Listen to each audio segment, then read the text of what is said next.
감사합니다. 오늘 설교의 제목이 근심 이기기입니다. 근심 이기기. 근심이라고 하는 게 뭘까?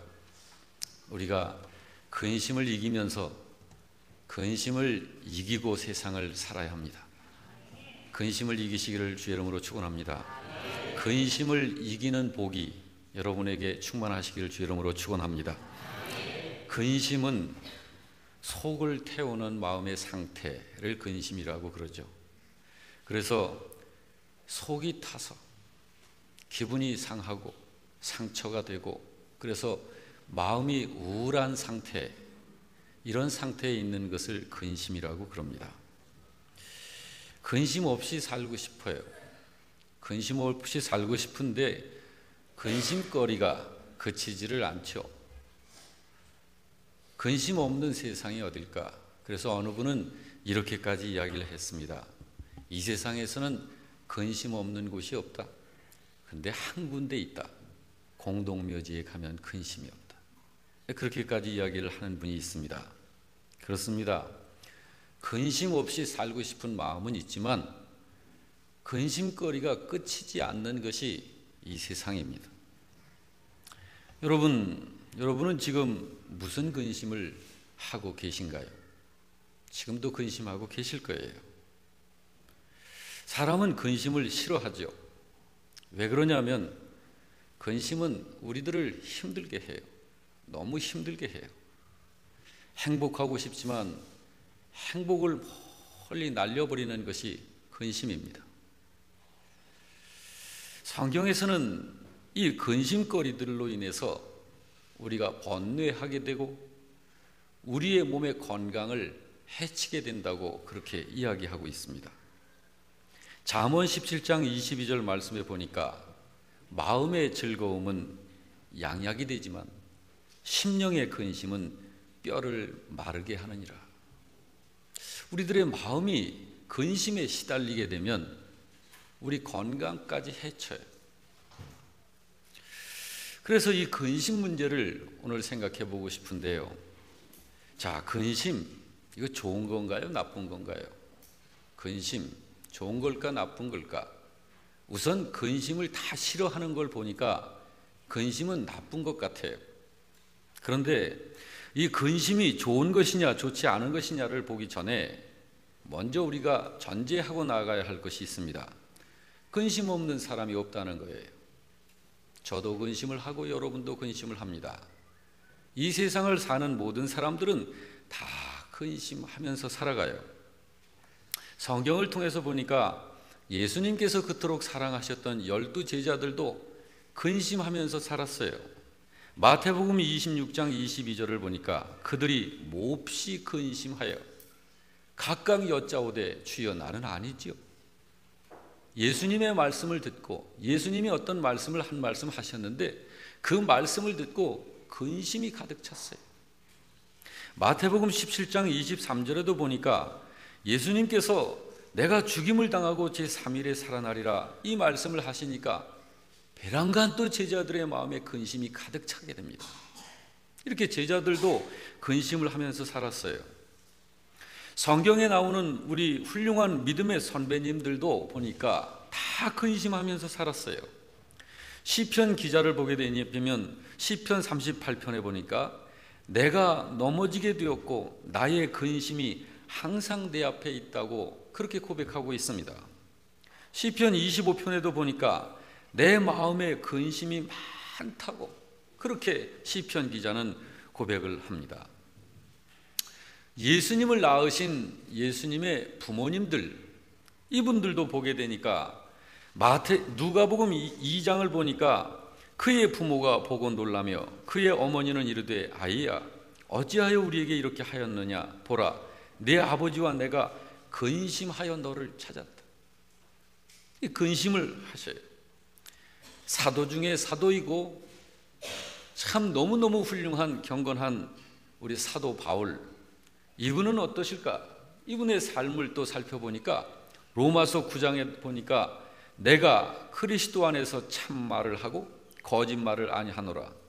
나에게 큰 근심이 있는 것과 마음에 그치지 않는 고통이 있는 것을 내 양심이 성령 안에서 나와 더불어 증언한다고 고백하고 있습니다.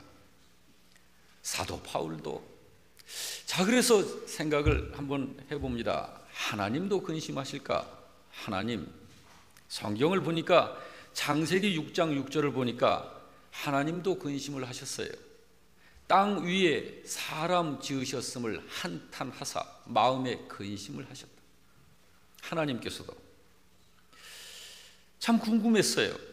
예수님도 근심을 하셨을까? 예수님, 여러분 어떻게 생각하십니까?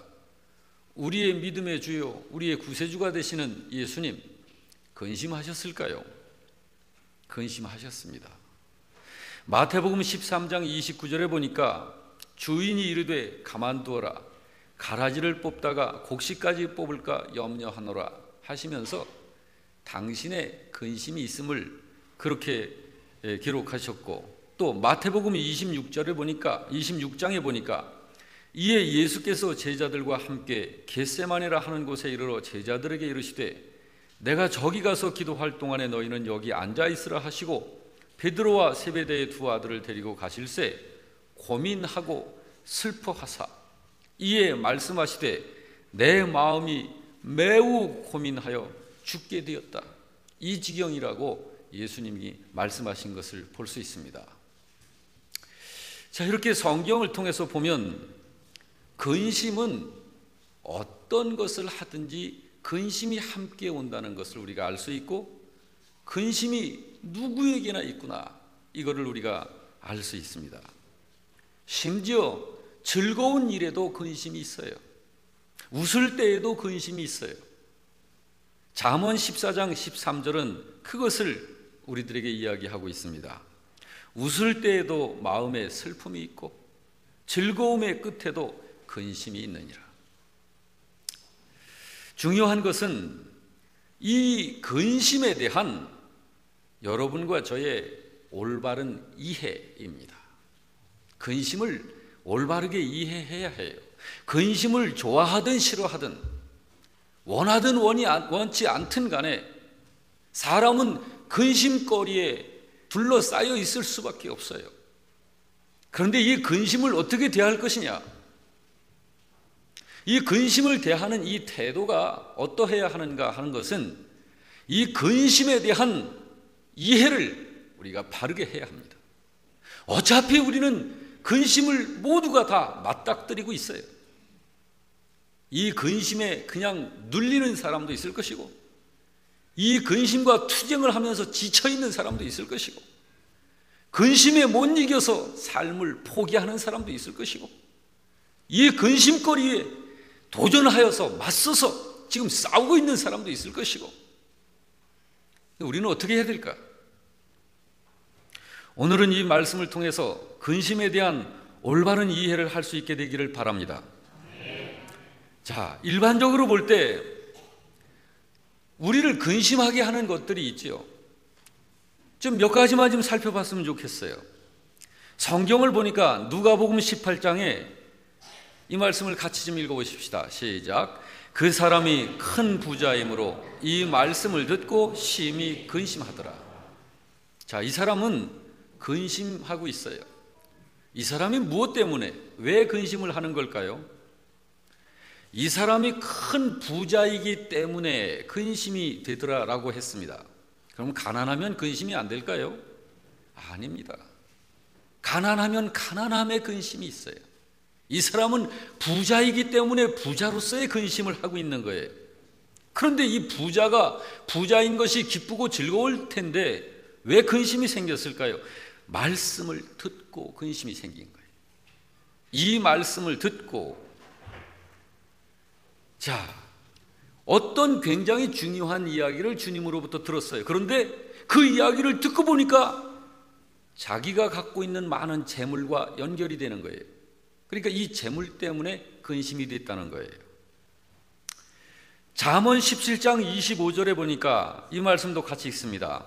미련한 아들은 그 아비의 근심이 되고 그 어미의 고통이 되느니라. 자, 이건 무슨 근심일까요? 내 자식이, 내 핏줄이 똑똑하지 못해서 야무지게 무슨 일을 하지 못하는 것이 걱정이 근심이에요. 내 자식이 남들과 잘 어울리고 남들을 잘 이렇게 지배하면서 그렇게 살면 좋겠는데 내 이 핏줄이 남들한테 자꾸 당해, 뺏기고 상처 입고 당하고 그래서 이렇게 사는 자식의 모습을 보니까 너무 근심이 되는 거예요. 여러분, 성경을 보니까 창세기 26장에 실제로 이삭과 리브가가 자식으로 큰 근심을 합니다. 34절을 읽어보니까 이렇게 기록되어 있어요. 에서가 40세에 헷 족속 부에리의 딸 유딧과 헷 족속 엘론의 딸 바스맛을 아내로 맞이하였더니 그들이 이삭과 리브가의 마음에 근심이 되었더라. 자식으로 인해서 근심이 될 수가 있어요. 또 전도서 1장 18절에 보니까 지혜가 많으면 번뇌도 많으니 지식을 더하는 자는 근심을 더하느니라. 자, 안다고 하는 거, 지식이라고 하는 거, 이런 것들도 근심거리예요, 보니까. 그래서 어떤 분이 이렇게 말하는 것이 벼랑간 생각이 났습니다. 여러분, 우리의 그 이웃 중에 보면은 이렇게 정신연령이 많이 떨어져 있는 분들이 있죠. 다운 증후군 같은 분들. 이런 분들을 보면 그분들이 모여있는 그 기관을 가보면 다 웃고 있어요. 그분들은 근심들을 하질 않아요. 자, 여러분, 그분들에 비해서 일반적인 우리들은 어떻습니까? 많은 것들을 알고 있어요. 지식을 축적하고 있어요. 그런데 이런 지식들이 우리에게 근심을 더한다. 자, 그러면 알면 안 될까? 그런 의미는 아니죠. 자, 이 외에도 이 양식 문제, 먹고 사는 문제, 주택 문제, 직장 문제, 자녀 문제, 결혼 문제, 몸의 건강 문제, 죽는다는 문제, 사랑하는 사람들과 헤어지고 만나는 이 관계에서 생겨지는 문제들, 정말 수를 헤아릴 수 없을 만큼 모든 것에서 우리들에게 근심을 던져주고 있습니다. 자, 이런 근심들, 그런데 이런 근심들에 대해서 예수님이 하신 말씀을 보게 되면 주님은 근심하지 말래요. 그리고 이 근심들을 주님께 맡기래요. 요한복음 14장 1절은 이렇게 말씀합니다. 너희는 마음에 근심하지 말라. 하나님을 믿고 있지 않느냐? 또 나를 믿으라.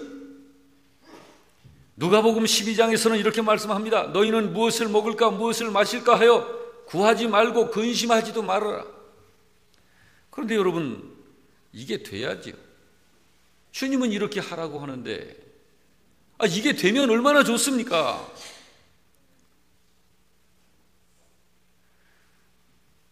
도리어 주님은 한 걸음 더 나아가서 이런 근심거리들 속에서 살고 있는 우리에게 말씀하시기를 오히려 그 속에서 평안을 누리라고 그러셔요. 요한복음 14장 27절을 보니까 평안을 너희에게 끼치노니 곧 나의 평안을 너희에게 주노라. 여러분 속에 이 평안이 있으신가요? 다시 묻겠습니다. 여러분, 아직 없는 분은 대답 안 하시는 것이 잘하시는 거고, 이 평안을 받으신 분은 아멘으로 화답하시는 것이 또 잘하시는 거예요. 여러분, 주님께서 말씀하시기를 평안을 너희에게 내가 끼치노라, 나의 평안을 너희에게 주노라 하셨는데 이 평안을 받으셨나요? 그런데 근심거리 없나요? 평안이 안 누려지잖아요. 주님이 주시는 평안, 주님이 끼쳐주시는 평안을 내가 누리고 싶은데 주님은 주신다고 하시고 끼치노라라고 말씀을 하시는데, 그리고 우리가 그것을 받기를 원하고 또 받아가지고 있는데 평안을 누리는 것이 아니라 근심 속에 파묻혀 있잖아요. 여러분, 이거는 어떻게 숙제를 풀어야 할까? 이건 왜 그럴까? 여러분, 근심이 나를 포로로 삼으면 잠도 잘 안 옵니다. 입맛, 밥맛도 떨어집니다. 누구를 만나는 것도 좀 피하게 되고 혼자 있고 싶어지고 이렇게 돼요. 여러분, 이거는 바람직한 우리의 삶은 아닙니다. 주님께서 원하시는 삶은 우리가 평안 중 안식하며 행복을 누리는 삶을 주님은 원하십니다. 근데 우리가 그 삶을 살 수 있을까? 실제로는 주님은 여기 이렇게 말씀을 하셔요. 근심하지 말아라. 무엇을 먹을까, 무엇을 마실까, 이런 것들로 근심하지 말아라. 오히려 평안을 너희에게 내가 끼치노니 나의 평안을 너희에게 주노라. 내가 주는 것은 세상이 주는 것처럼 그런 것과 같지 않다. 그러므로 너희는 마음에 근심하지도 말고 두려워하지도 말아라. 자, 주님의 이 말씀과 우리들의 이해와 우리들의 현실적인 실제 생활은 너무 갭이 크잖아요. 너무 갭이 커요. 그렇다면 우리들의 신앙생활은 이건 바람직하지 한 모습이라고는 볼 수 없죠. 우리들의 믿음 생활이 바람직하다면 주님이 이렇게 주시는 것들 안에서 우리가 누릴 수 있고 영적 힘이 충만하고 넘쳐나서 그런 삶이 되어야 되지 않겠습니까? 여러분, 오늘 우리가 이 사실을 바르게 알고 살기 위해서 우리가 먼저 알아야 할 것이 있어요. 뭐냐면은 근심에는 종류가 있다는 거예요.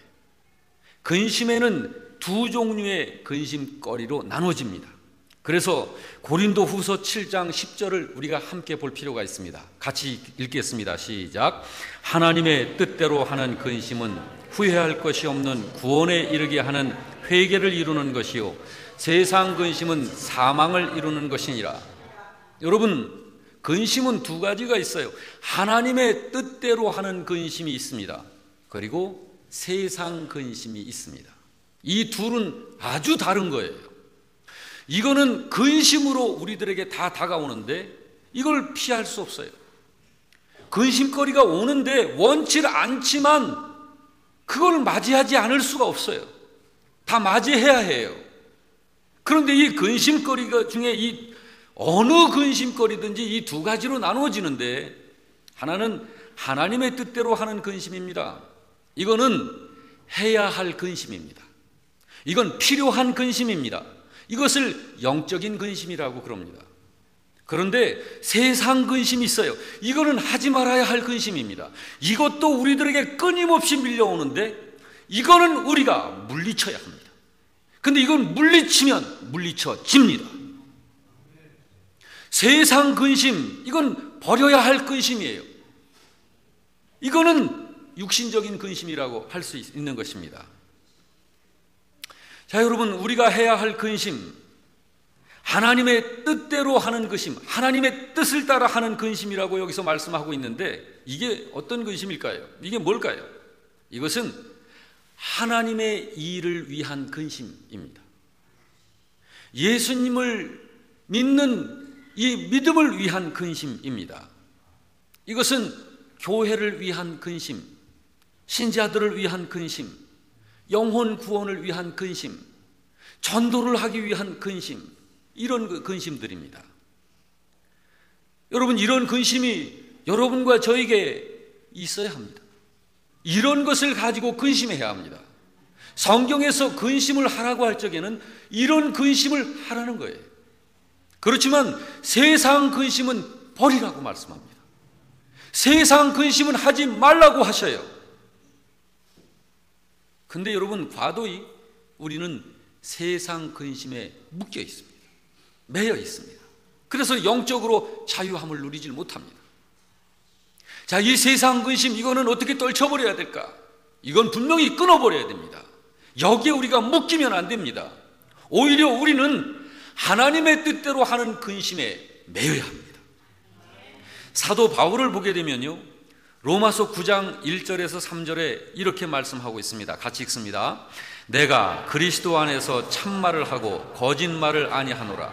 나에게 큰 근심이 있는 것과 마음에 그치지 않는 고통이 있는 것을 내 양심이 성령 안에서 나와 더불어 증언하노니 나의 형제 곧 골육의 친척을 위하여 내 자신이 저주를 받아 그리스도에게서 끊어질지라도 원하는 바로라. 사도 바울이 목숨 걸고 이 근심을 하고 있는 것이 있다고 그래요. 이 근심을 사도 바울은 하는 거예요. 나의 형제를 위해서, 나의 권력을 위해서, 나의 일가, 친척을 위해서, 그들을 위해서 내가 고민하고 근심하는데, 내가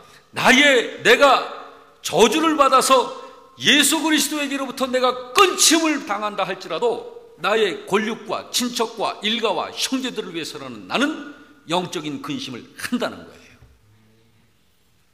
여러분, 이런 근심이 여러분에게 있습니까? 고린도전서 8장 13절에는 사도 바울은 이런 정도로 이 자기 자신의 근심을 이렇게 드러냈습니다. 그러므로 만일 음식이 내 형제를 실족하게 한다면, 내가 어떤 음식을 좋아하는 음식이 있고 즐겨 먹는 음식이 있는데 이 음식 먹을 권한과 자유함이 나에게 있지만, 내가 어느 영혼들을 전도하고자 할 때 나의 먹는 이 음식거리 때문에 저 영혼이 실족하게 되고 예수님을 믿지 않게 되는 쪽에 더 영향력을 끼치게 된다면 나는 영원히 이 음식을 입에 대지도 않을 것이다. 여러분, 우리는 하나님 없이 살아가는 사람들을 위해서 근심해야 합니다. 이 근심이 하나님께서 하고 계신 근심이에요. 이 근심이 예수님께서 하고 계신 근심입니다. 바로 이 근심이 성령께서 하시는 근심입니다. 바로 그 근심을 거듭나 구원받은 하나님의 자녀들은 해야 하는 것이. 그런데 여러분, 하지 말아야 할 근심이 있습니다. 무엇을 먹을까? 무엇을 마실까? 무엇을 입을까? 이 물질 문제, 재산 문제, 자녀 문제, 아까도 말씀드렸습니다마는 어떤 결혼 문제, 건강 문제. 저도 이제 아들을 장가를 보내야 되는데 이게 빨리 좀 보내고 싶은데 잘 말을 안 들으니까 저도 좀 근심이 돼요. 근데 이게 근심을 하지 말고 성경에서 기도하라 말씀을 하십니다. 이런 것으로 근심하지 마라. 저 근심하지 않기로 결심했습니다. 기도할 거예요. 성경을 분석을 해보니까 하지 말아야 할 근심, 세상적인 근심, 육신적인 근심, 이런 것들을 하게 되면 결과가 있더라고요. 욥기서 17장 7절에 보니까 이렇게 말씀하고 있습니다. 다 같이. 내 눈은 근심 때문에 어두워지고 나의 온 지체는 그림자 같구나. 자, 나의 눈이 이 근심 때문에 어두워진다. 눈이 어두워진다. 여러분, 눈이 어두워진다라는 건 뭐예요? 우리 육신의 이 두 눈을 이야기하는 것이 아니라 여러분, 영적으로, 정신적으로 어두워진다는 거예요. 어리석어진다는 거예요. 뿐만 아니라 마가복음 4장 19절에 보니까 세상의 염려, 재리의 유혹, 기타 욕심, 이런 것들이 내 속에 들어오게 되면 말씀을 막고 결실을 하지 못하게 된다고 성경은 말씀하고 있습니다. 신앙의 열매를 맺지 못하게 만들어요. 이런 세상적인 근심거리들이.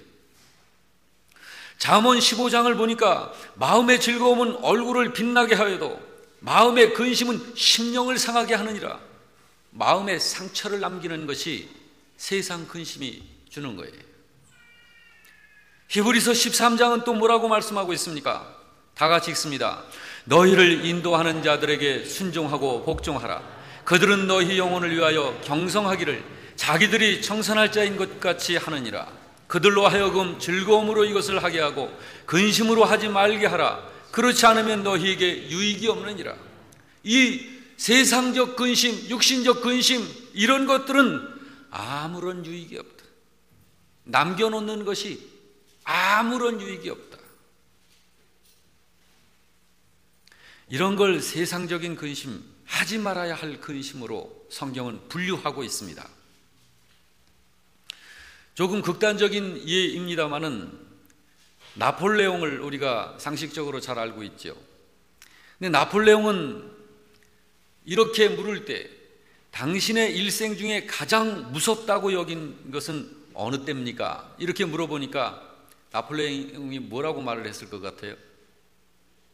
워터루 전쟁에서 가장 난 두려웠다, 그렇게 말했을 것 같아요. 그렇게 말하지 않고 이렇게 말했다고 합니다. 늘 나의 수염을 깎아주는 이발사가 시퍼런 면도날을 들고 내 얼굴을 가까이 있을 때가 제일 두려웠다. 여러분, 이 나폴레옹이 하는 그런 근심이 세상 근심입니다. 그런 근심. 이거 쓸데없는 근심이에요. 저도 그런 근심을 잠깐 했었던 적이 있어요. 제가 하와이를 가는데 대한항공을 좀 타면 좋을 텐데, 비행기가 좋으니까 하와이 비행기를 타고 간 거예요. 값이 싸니까 그걸 탔는데 타기 전에 비행기를 보니까 여기저기 고물티가 나는 거예요. 비행기가 몇 시간을 가지? 9시간 38분을 가요. 야, 9시간 38분을 가는데 어느 곳으로 가느냐? 태평양 바다 위에 9시간 38분을 떠 있는 거예요. 바다 위에. 저 고물 비행기가 혹시 그 9시간 38분 동안에 뭔 일이 있으면 어떨까? 이 생각이 나도 모르게 들어오는 거예요. 근데 이런 것은 쓸데없는 근심이에요.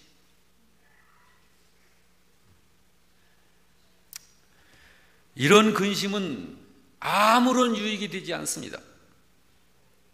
우리는 하나님의 뜻대로 하는 근심을 하라고 성경은 명령합니다.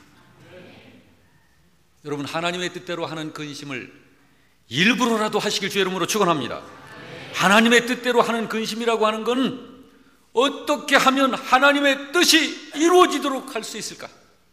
어떻게 하면 하나님의 뜻을 나의 삶 속에서 이루어낼까? 어떻게 하면 하나님이 원하시는 것을 나의 삶을 통해서 이루어낼까?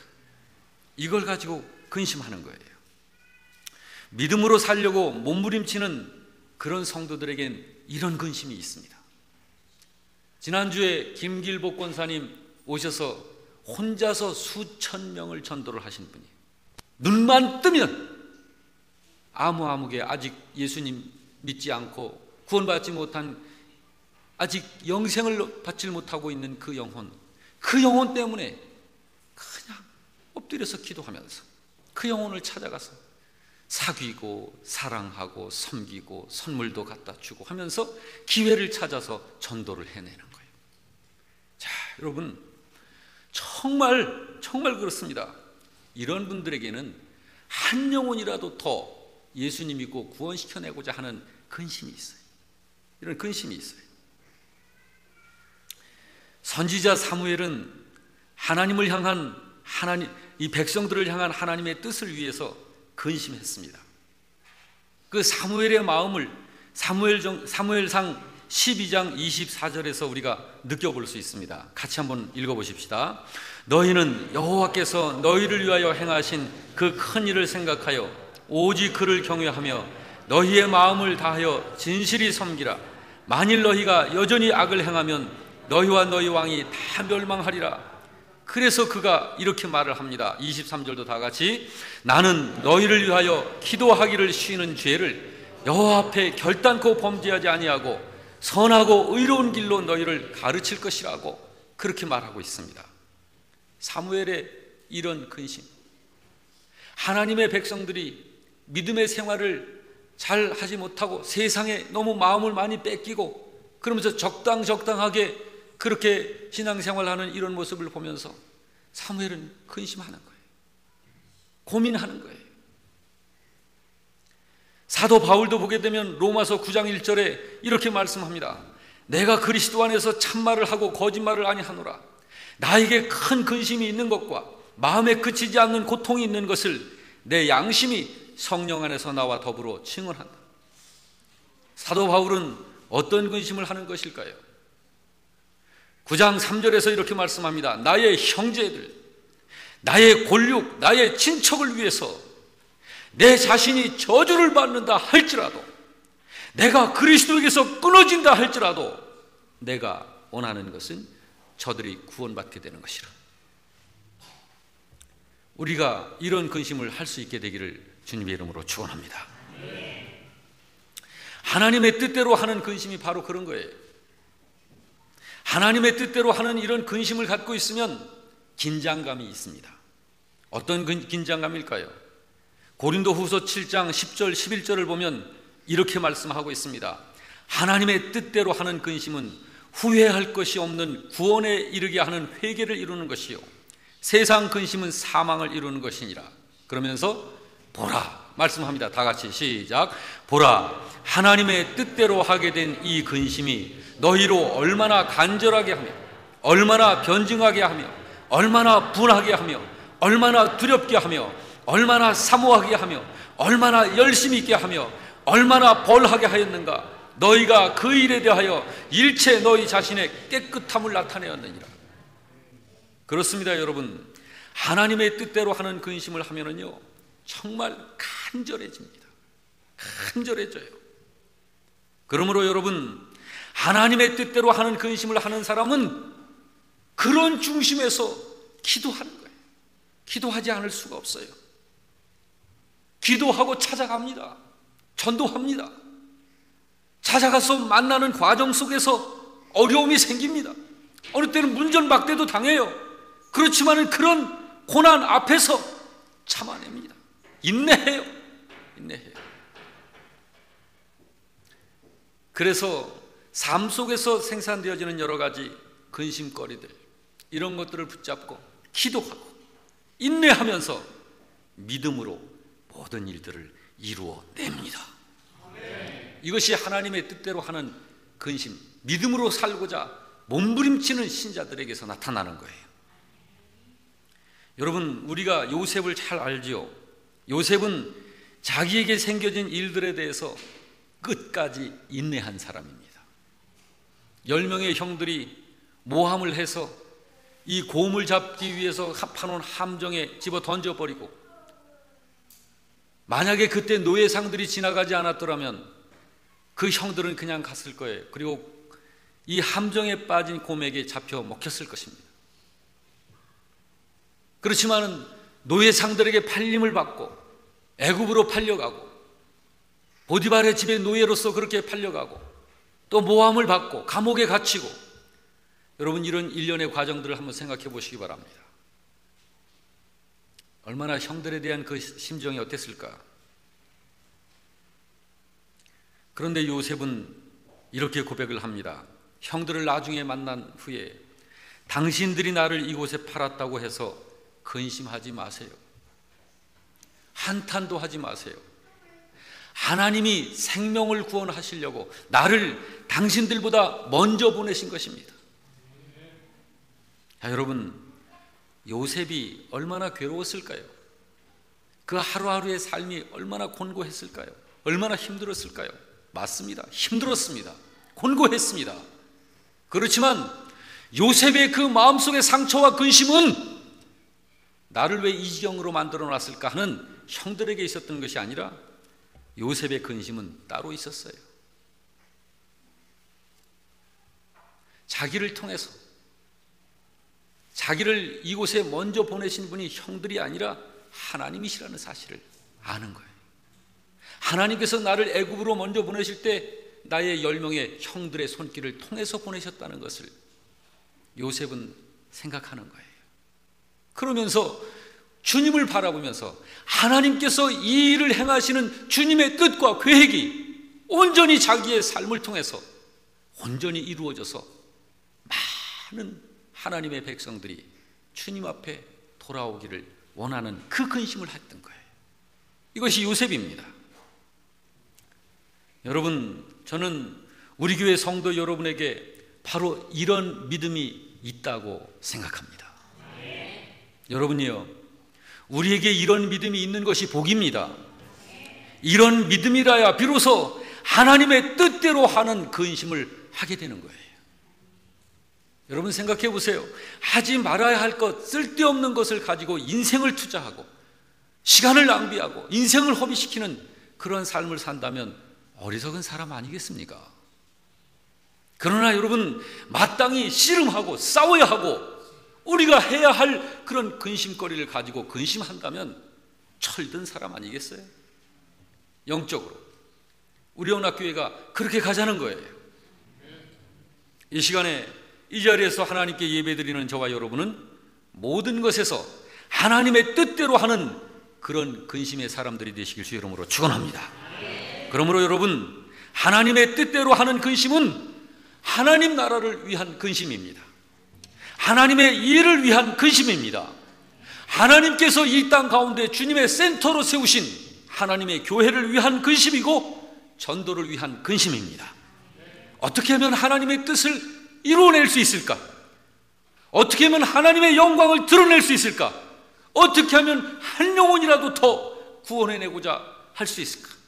이것을 위해서 근심하는 거예요. 바로 이런 근심이 하나님의 뜻을 위한 근심입니다. 이런 근심에는 하나님의 약속이 있어요. 요한복음 16장에 보니까 내가 진실로 진실로 너희에게 이르노니 너희 근심이 도리어 기쁨이 되리라. 할렐루야. 주님이 이렇게 완전히 승리자로 바꿔주실 것을 약속하셨습니다. 요한복음 16장은 또 이렇게 말씀하고 있습니다. 22절에 다 같이 읽습니다. 지금은 너희가 근심하나 내가 다시 너희를 보리니 너희 마음이 기쁠 것이요 너희 기쁨을 빼앗을 자가 없으리라. 할렐루야. 하나님의 뜻대로 하는 근심, 이 근심은 세상 근심하고는 다른 거예요. 우리 하나님께서 책임져 주시는 것입니다. 하나님께서 이런 근심은 반드시 기쁨으로 전부 바꿔주시게 되는 그런 근심인 것입니다. 그러므로 여러분, 이번 새생명 축제를 위해서 여러분 우리 고민하십시다. 근심하시기를 바랍니다. 여러분 태신자를 마음속에 작정하면서 그분들을 위해서 고민하시길 바랍니다. 어떻게 하면 저분들을 우리가 주님 앞에 인도할 수 있을까? 어떻게 하면 저분을 구원받게 할 수 있을까? 어떻게 하면 저분이 예수님을 만날 수 있을까? 어떻게 하면 저분이 예수님을 영접하게 할 수 있을까? 이런 것을 위해서 우리가 근심하는 거예요. 그러므로 엎드려서 기도하고, 그러므로 저들을 찾아가고, 손에 선물도 사들고 찾아가서 저들을 만나고. 여러분, 우리의 이런 근심으로 인해서 한 영혼 한 영혼이 주님 앞에 구원받고 돌아올 때 우리들의 모든 근심은 수천 수만 배 바꿔지는 엄청난 기쁨으로 변화되는 것입니다. 할렐루야. 그렇습니다. 그러므로 여러분, 이 시간에 우리가 주님의 이 말씀을 생각해 가면서 정말 하나님의 뜻대로 하는 이 근심, 하나님의 뜻대로 하는 이 근심이 우리들에게 얼마나 참으로 놀라운 역사를 이뤄내는지를 이번에 모두가 경험할 수 있기를 주 이름으로 축원합니다.